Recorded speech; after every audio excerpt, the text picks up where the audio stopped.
¿Qué tal amigos? ¿Qué tal estudiantes? Vamos a un nuevo tutorial de química inorgánica.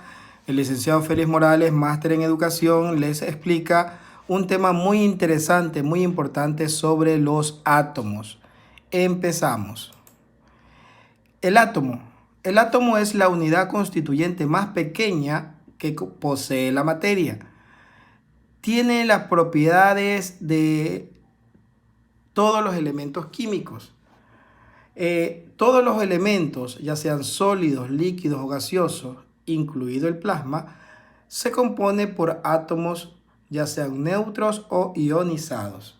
Tenemos ahí la figura en la cual encontramos petróleo, encontramos las hélices que pueden estar hechos de aluminio, que también poseen átomos de aluminio, y también podemos interpretar que el viento hace mover las hélices. El viento también tenemos nosotros aquí, el viento se considera como gas, por eso también está formado por átomos. Tenemos una pila, tenemos los fósforos, tenemos el plástico, en fin, tenemos el hierro, todos están formados por átomos, átomos de hierro, átomos de plástico, etc.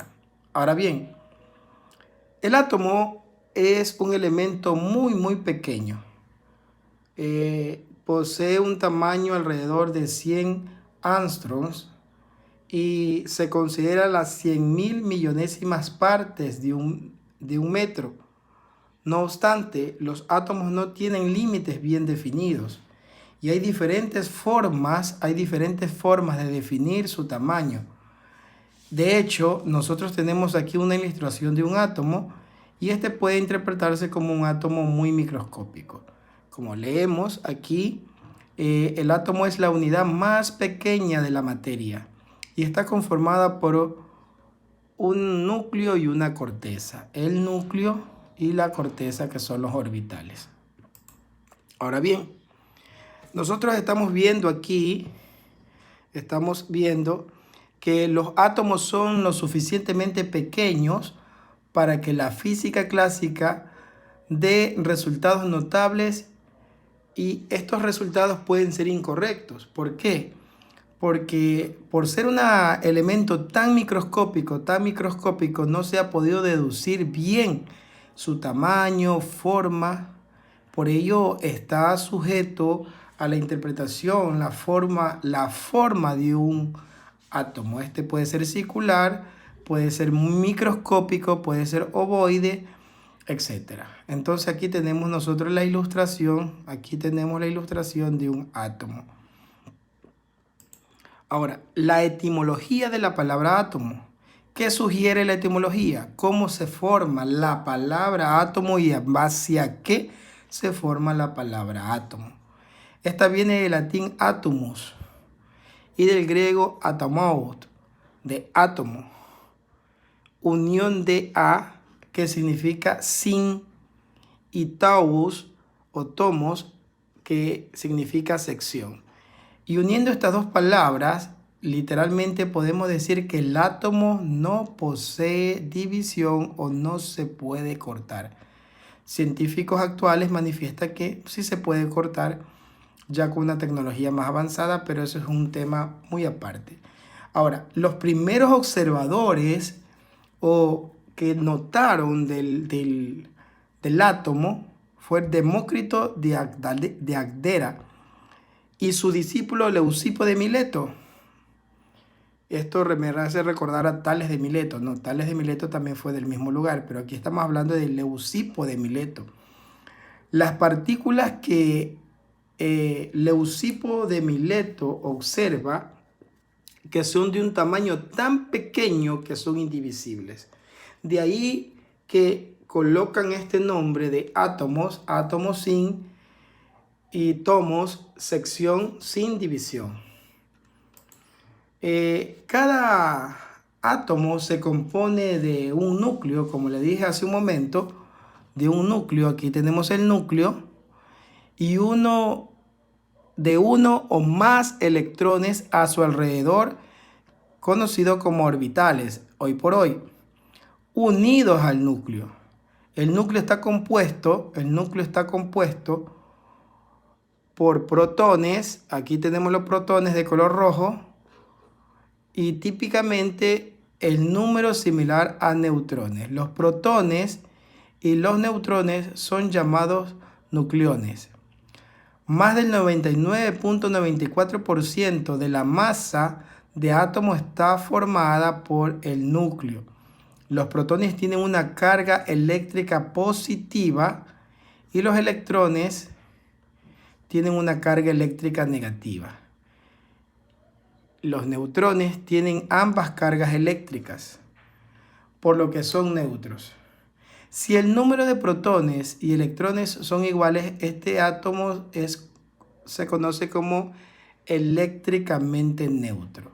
Ahora, por lo general, la cantidad de electrones que posee alrededor del núcleo de electrones es la misma cantidad de protones que posee el núcleo. Es decir, si encontramos 3 electrones, 1, 2, 3, vamos a encontrar 3 protones de color rojo. 1, 2 y 3. ¿Sí? Continuemos. El modelo atómico de Dalton es un modelo atómico que ilustró muchos en estos tiempos y vamos a analizar qué fue lo que observó Dalton en 1803. Primeramente, que Dalton se imaginó que los átomos tenían una forma circular o de esfera. El primer modelo atómico que postuló fue el siguiente. Este estableció que la materia está formada por partículas pequeñas llamadas átomos que son indivisibles y no se pueden destruir.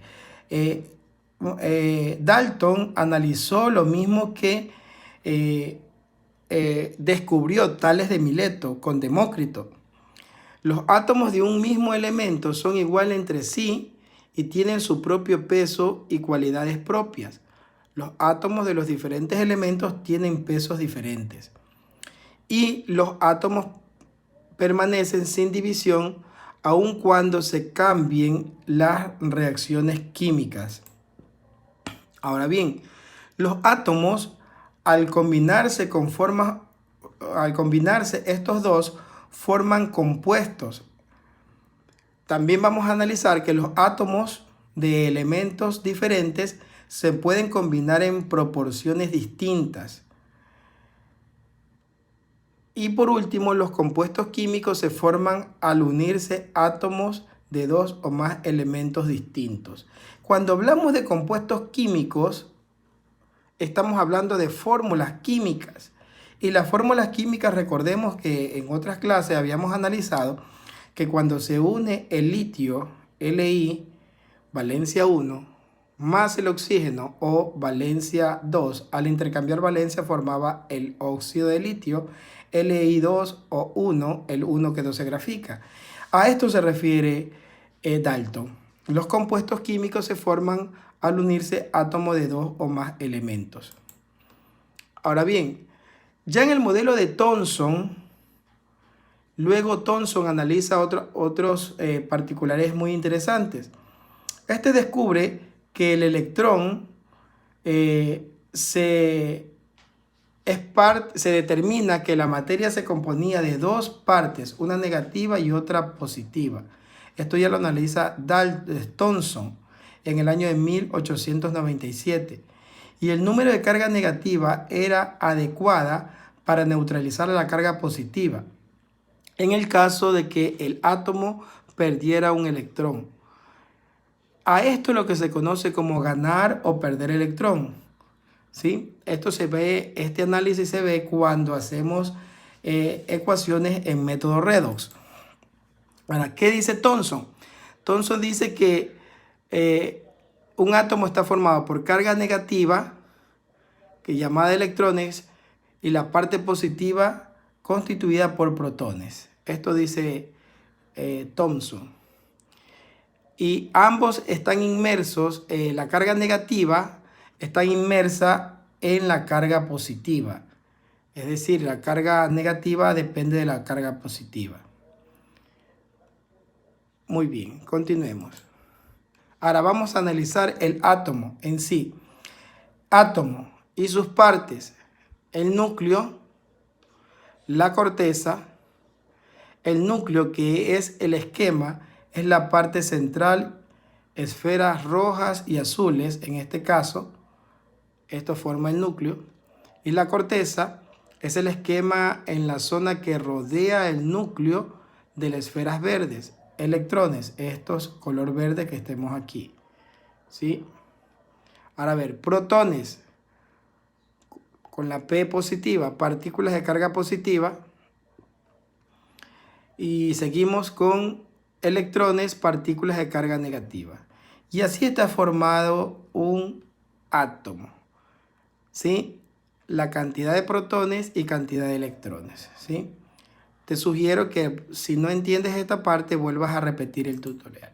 Ahora bien, ¿por qué yo coloco la tabla periódica? Porque cada uno de estos elementos químicos, el litio, el sodio, el potasio, el rubidio, el cesio, cada uno de estos elementos químicos, el magnesio, el hierro, el cobalto, el oxígeno, azufre, selenio, el flúor, cloro, bromo, todos estos elementos están formados por átomos.